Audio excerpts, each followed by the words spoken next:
Welcome back. I'm Josh Reef.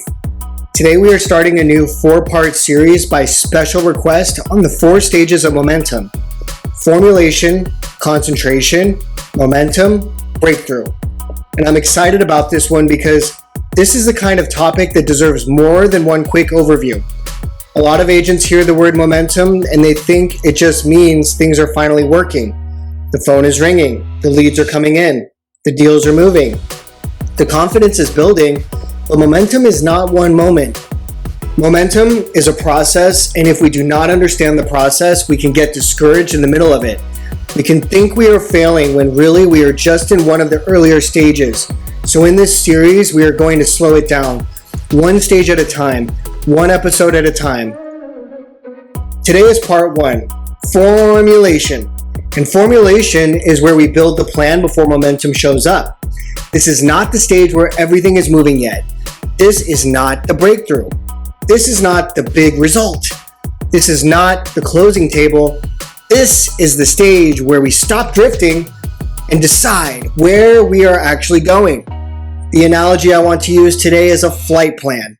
Because before a plane takes off, the pilot does not just say, "Well, I hope we land somewhere good."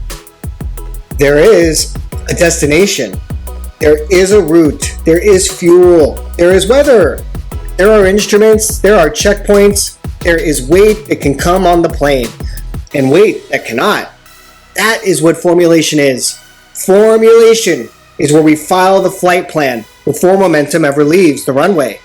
And today, I want to make this practical, not just get clear, not just make a plan, but how? How do we actually formulate the plan? How do we take a dream, an idea, or a business goal and turn it into something we can actually execute? That is what this episode is about. Formulation begins when we stop for a moment and work on the business, not just in the business. And that is important because in real estate, it is very easy to spend the whole week reacting to emails, reacting to texts, reacting to clients, reacting to showings, reacting to paperwork, reacting to whatever feels urgent. And yes, some of that work matters. We have clients to serve. We have deals to manage. We have responsibilities. But if we only work in the business, we can stay busy without building anything intentional. That is a dangerous place to be because busy can feel productive even when it is not producing progress. Formulation is different. Formulation is the moment where we step back and ask, where is this actually going?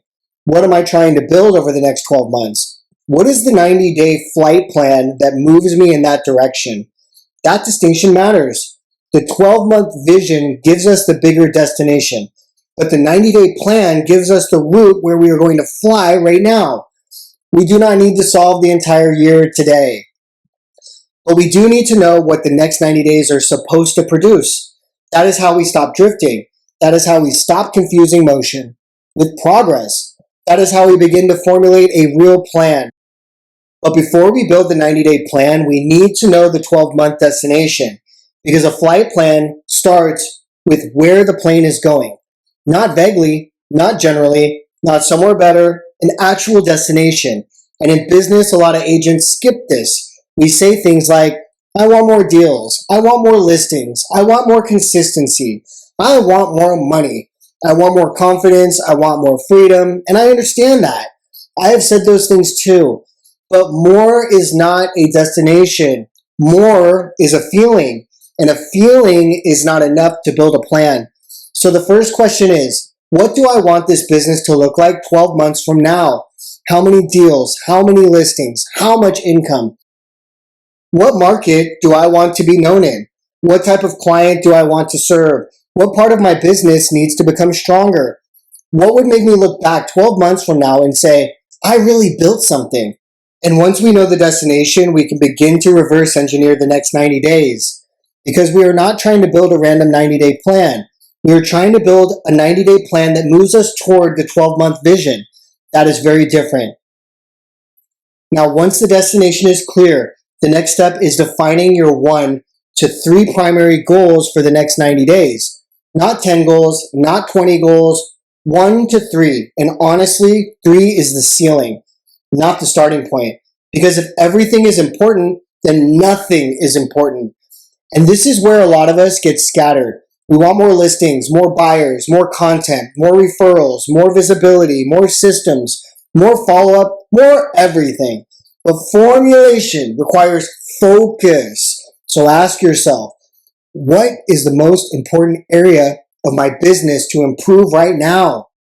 Not forever, right now. Is it lead generation? Is it listings? Is it your database? Is it past client follow-up? Is it content? Is it open houses? Is it seller conversations? Is it conversion? Is it your confidence in listing appointments? Pick 1 to 3 primary goals and make them smarter, specific. What exactly am I doing? Not, I want more business. Specific means I am going to generate 2 listing appointments per month from my sphere, past clients, and direct homeowner outreach. Measurable. How will I track it? Am I tracking conversations, follow-ups, appointments, listings taken, revenue, conversion rate? Because if I cannot measure it, I am probably just guessing. Achievable. Is this realistic? Not easy, realistic. There is a difference. A goal should stretch us, but it should not be fantasy. Relevant. Does this goal actually align with my 12-month vision?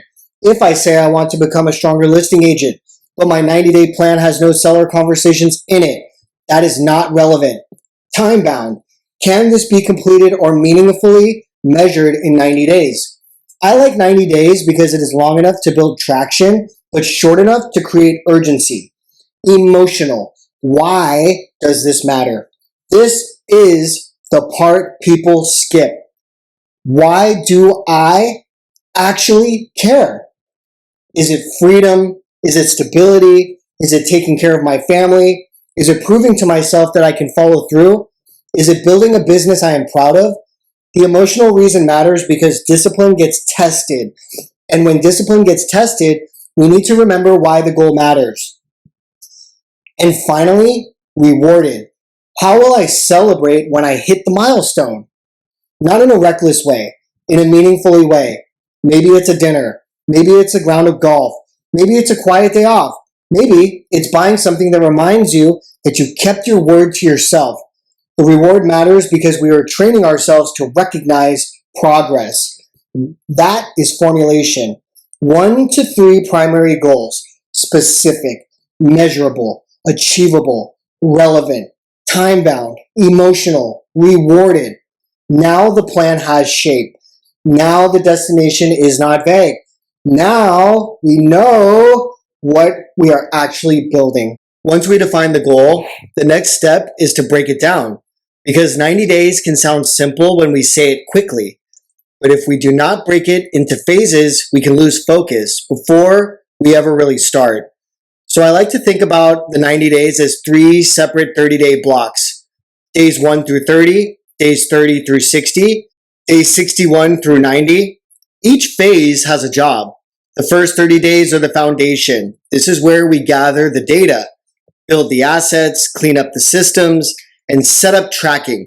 In real estate, this might mean organizing the database, identifying the top 100 people to contact, building the follow-up list, writing the scripts, preparing market reports, creating email templates, cleaning up the CRM, or building the first content plan. We host the open houses. We reach out to past clients. We test the message. We study the response. And then we adjust based on what the data tells us. Because the first version of the plan is rarely the final version, maybe one message works better than another. Maybe one audience responds more. Maybe one neighborhood has more energy. Maybe one lead source is producing more conversations. This is where we stop guessing and we start learning.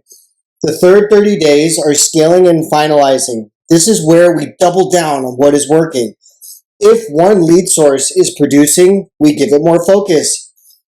If one message is landing, we use it more. If one relationship category is responding, we follow up deeper. If one system is working, we make it repeatable.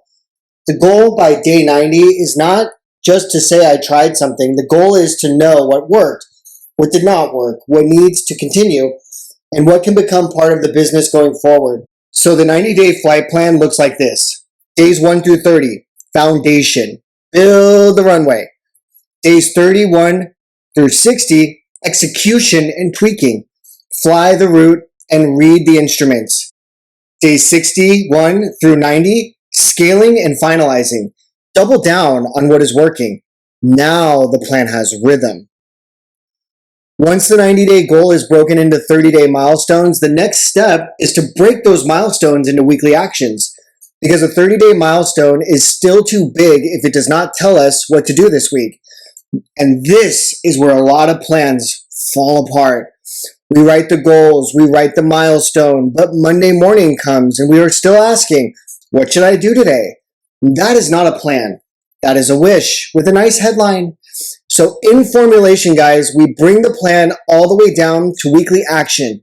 Let's say the 30-day milestone is to improve lead generation. That is a good milestone. But now we have to break it down.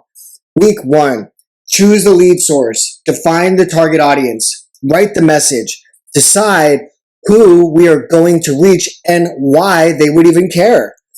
So week 2, we build the assets, prepare the email, create the social post, set up the landing page, organize the call list, clean that CRM up, set up tracking. And week 3, launch the strategy, make the calls, send the messages, host the open house, post the content, start creating conversations. And week 4, review the data. What worked? What did not? Who responded? What message landed? What needs to be adjusted? What should we continue? What should we stop? You see how different that feels? Now the plan is not vague. It has movement. It has rhythm. It has a week-by-week structure. And in real estate, that really matters because we do not build momentum from one dramatic burst of energy. We build it from repeatable weekly actions. A few focused things done consistently, and that is what turns formulation into concentration. And that is the bridge to the next stage. Because once the weekly actions are clear, now we know what has to be done, even before the results are visible. Now we need a scoreboard, because if we are not measuring, we are guessing. And guessing is not a business plan. In formulation, we have to decide what numbers actually matter. These are called KPIs, key performance indicators, but do not let that phrase make it sound complicated. A KPI is just a number that tells us whether the plan is working. In real estate, that might be new conversations, follow-ups completed, appointments set, listing appointments, buyer consultations, offers written, deals opened, closings, content posted, database touches, conversion rate, cost per lead, total sales volume, commission income. The exact KPIs depend on the goal. If the goal is lead generation, we need to measure conversations, responses, appointments, and cost per lead if we are spending money. If the goal is listings, we need to measure homeowner conversations, listing appointments, signed listings, price adjustments, and days on market. If the goal is content, we need to measure posts, views, watch time, comments, leads, and conversations created. The point is simple. We need numbers that tell the truth, not to shame ourselves, to guide ourselves, and then we review them every week. Not once at the end when it is too late, every week. Are we on pace? Are the conversations happening? Are the appointments happening? Is the message landing? Is the lead source producing? Is the schedule being followed? If yes, keep going. If not, adjust intelligently. Think about the pilot again. The pilot does not wait until the plane is lost to check the instruments. The pilot is reading the instruments the whole way. Altitude, speed, fuel, direction, weather. That is what KPIs are. They are instruments. They tell us if we are en route. Now, here is another critical part of formulation. We have to protect the plan because once we start moving, new ideas will show up. A new lead source, a new platform, a new CRM, a new script, a new marketing idea, new opportunities, new video strategy, new seminar, new shiny object. And listen, new ideas are not bad. A lot of them may be useful, but not every good idea belongs in this 90-day cycle. That is where a lot of agents lose momentum. They start with one plan, then 2 weeks later, they see another idea. Then they chase that. Then another idea shows up, then another strategy, another platform, another script, and now the plane is changing destinations mid-flight. That does not create momentum. That creates chaos. So during the 90-day cycle, we protect the plan. If a new idea comes up, we put it on a parking lot list. That means write it down, but do not chase it immediately. We save it for the next 90-day cycle. That is discipline, because focus is not just what we choose to do. Focus is also about what we choose not to do right now. At the end of the 90 days, we review everything. What worked? What did not? What should continue? What should be cut? What should be improved? What new idea from the parking lot deserves attention in the next cycle? That is how we learn. That is how we adapt. That is how formulation turns into a business system. So now let's pull this together. The practical assignment for this episode is to create a one-page flight plan. One page, not complicated. Not a 40-page business plan that just sits in a drawer. One page you can actually use at the top. Write your 12-month vision. Where is the business going? And write your 1 to 3 smarter goals in the next 90 days. Specific, measurable, achievable, relevant, time-bound, emotional, rewarded. Then write your 30-day milestones, days 1 through 30. Foundation. What data needs to be gathered? What assets need to be built? What systems need to be cleaned up? What tracking needs to be created? Days 31 through 60, execution and tweaking. What core strategy are we running? What conversations are we creating? What are we measuring? What early adjustments need to be made? Days 61 through 90, scaling and finalizing. What is working? What needs more focus? What should be cut? What can be repeatable? Then write your weekly action plans. What needs to happen week by week? Then write your primary lead sources. Where will the business come from? Then write your weekly schedule. When does the work happen? Then write your scoreboard. What numbers will you track? Then write your parking lot list. What ideas are good, but not for this cycle? And finally, write the extra weight you are removing. What does not get to come on this flight? That is the one-page flight plan. And if we do this correctly, guys, we leave formulation with clarity, not perfection. Clarity. And that matters because the next stage is concentration. That is where the plan gets tested. That is where we do the work before the results are visible. That is where most agents start questioning everything. But if the formulation is strong, we have something to come back to. The plan, the route, the destination, the reason. So let me bring this home. Formulation is the first stage of momentum. It is where we turn the dream into a plan. It is where we stop only working inside the business and take the time to work on the business. It is where we define the 12-month destination. It is where we make those goals smarter. It is where we build the 90-day flight plan. It is where we break the 90 days into 30-day milestones, into weekly actions. It is where we choose the numbers we are going to track. It is where we protect the plan from distraction. It is where we decide what extra weight cannot come with us. This stage may not look exciting from the outside, but it matters because momentum does not begin when everybody sees the result. Momentum begins when we choose the direction. So before we try to take off, we need the plan. Where are we going? What does it require? What route are we taking? What instruments are we watching? What ideas need to wait? What do we need to stop caring? Answer those questions, and now we are not just hoping, we are building. And in the next episode, we are going to talk about the second stage, concentration. That is where the real work begins. That is where we keep showing up before the proof arrives. That is where most agents are tested. I'm Josh Reef. This is the Josh Reef Real Estate Podcast. My goal is to help you think more clearly, lead with more confidence, and build a better real estate business, one decision at a time. Subscribe and turn on notifications, and I'll see you on the next one.